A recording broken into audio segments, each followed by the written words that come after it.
సంఖ్యాకాండము 34 అధ్యాయము. మరియు యెహోవా మోషేకు ఈలాగు సెలవిచ్చెను. నీవు ఇశ్రాయేలీయులతో కనాను దేశమున అనగా పొలిమేరల చొప్పున మీరు చీట్లు వేసి స్వాస్థ్యముగా పంచుకొను కనాను దేశమున మీరు ప్రవేశించుచుండగా మీ దక్షిణ దిక్కు సీను అరణ్యము మొదలుకొని ఎదోము సరిహద్దు అనగా మీ దక్షిణపు సరిహద్దు ఉప్పు సముద్రము యొక్క తూర్పు తీరము వరకు ఉండును. మీ సరిహద్దు దక్షిణము మొదలుకొని అక్రబ్బీము కనుమ యొద్ద తిరిగి సీను వరకు వ్యాపించును. అది దక్షిణము నుండి కాదేషు బర్నేయ వరకు వ్యాపించి అక్కడ నుండి హసరద్దారు వరకు పోయి అక్కడ నుండి అస్మోను వరకు సాగును.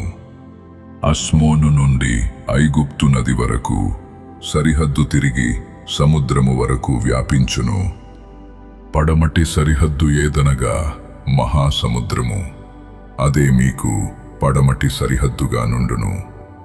మీ ఉత్తరపు సరిహద్దును మహాసముద్రము యొద్ద నుండి హోరు కొండ వరకు ఏర్పరచుకొనవలెను. హోరు కొండ యొద్ద నుండి హమాతునకు పోవు మార్గము వరకు ఏర్పరచుకొనవలెను. ఆ సరిహద్దు సెదాదు వరకు వ్యాపించును.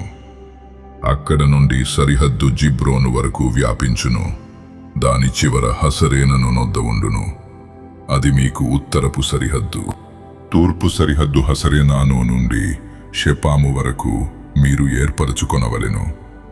షెపాము నుండి సరిహద్దు అయినకు తూర్పున రిబ్లా వరకు నుండును. ఆ సరిహద్దు దిగి తూర్పున కిన్నెరెతు సముద్రము నొడ్డున తగిలియుండును. ఆ సరిహద్దు యోర్దాను నది వరకు దిగి ఉప్పు సముద్రము దనుక వ్యాపించును. ఆ దేశము చుట్టూనున్న సరిహద్దుల మధ్యనున్న దేశము మీదయ్యుండునని వారికి ఆజ్ఞాపించుము. మోషే ఇశ్రాయేలీయులతో, మీరు చీట్ల చేత పొందబోచున్న దేశము ఇది. యెహోవా 9 గోత్రములకును అర్ధగోత్రమునకును దీనినియ్యవలెను అని ఆజ్ఞాపించెను.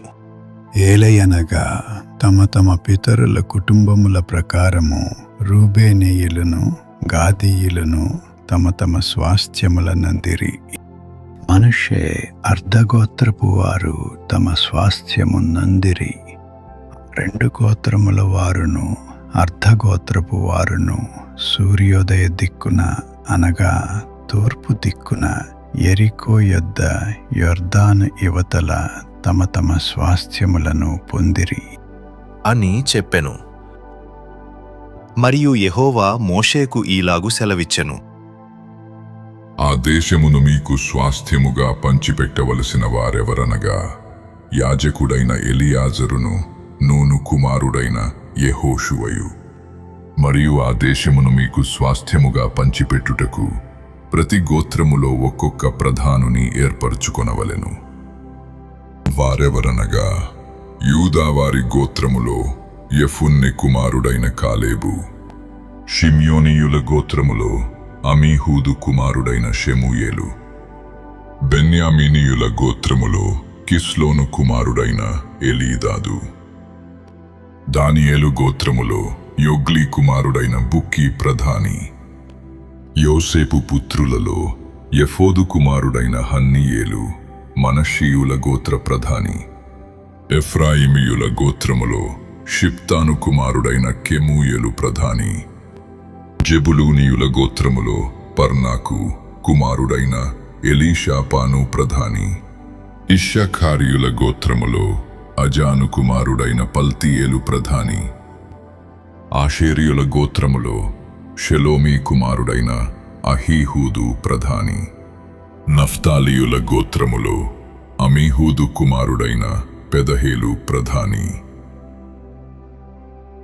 కనాను దేశములో ఇశ్రాయేలీయులకు వారి వారి స్వాస్థ్యములను పంచిపెట్టుటకు యెహోవా ఆజ్ఞాపించిన వారు వీరే.